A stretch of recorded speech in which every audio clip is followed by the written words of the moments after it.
કામ અને મોક્ષ વેદ વિદિત આ ચાર તત્વએ સ્વયં રઘુવંશની અંદર અવતાર ધારણ કર્યો છે. રામો ધર્મ વિગ્રહવાન એવું પ્રમાણ છે. સાધવ સત્યપરા એવા પરમાત્માનું પ્રાગટ્ય ત્રણેય રાણીઓ દ્વારા પુત્રની પ્રાપ્તિ આખા અયોધ્યાની અંદર મંગલ મંગલ મંગલ વાતાવરણ સર્જાવા લાગ્યું છે. અને એટલે જ તુલસીદાસજી મહારાજ કહે છે મંગલ ભવન અમંગલહારી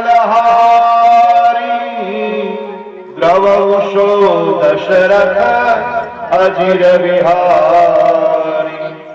મંગલ ભવન અમંગલહારી દ્રવશો દશરથ અજીર વિહારી. મંગલ ભવન અમંગલહારી ઉમા સહિત જય જગત પુરારી. ભગવાન રામનું પ્રાગટ્ય ઉત્સવો થવા લાગ્યા. ચારેય ભાઈઓના નામાકરણની વિધિ આવી છે. આ દિવ્ય કથા છે. પછી તો યજ્ઞો પવિત્ર પ્રાપ્ત કરે છે. રામજીની આ કથા મર્યાદામાં છે. ભગવાન પોતે જ મર્યાદા પુરુષોત્તમ છે. ભાગવતની અંદર ફક્ત 2 અધ્યાયમાં રામ કથા છે.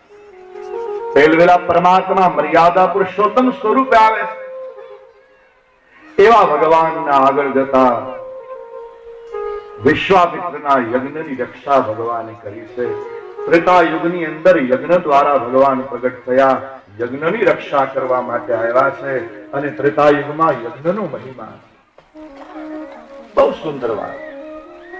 યજ્ઞ દ્વારા ભગવાન મળે એટલે પુત્ર કામેષ્ઠ યજ્ઞ દ્વારા ભગવાન પ્રાપ્ત થયા. એ પણ યજ્ઞની રક્ષા માટે આવ્યા છે એવું સુંદર સંકેત આપ્યો. પછી તો વિશ્વામિત્રના સંગમાં ભગવાને અહલ્યાનો ઉદ્ધાર કર્યો અને જનકપુરમાં આવી ભગવાને ધનુષ્યનો ભંગ કર્યો. સીતાજીએ વરમાળા અર્પણ કરી છે. જય જયકાર થાય છે. સિયાવર રામચંદ્ર ભગવાન કી જય. ભગવાન સિયાવર બન્યા છે. અને ચારેય ભાઈઓના લગ્નની કથા છે. ત્યાર પછી ભગવાન અયોધ્યા આવે છે અને માતા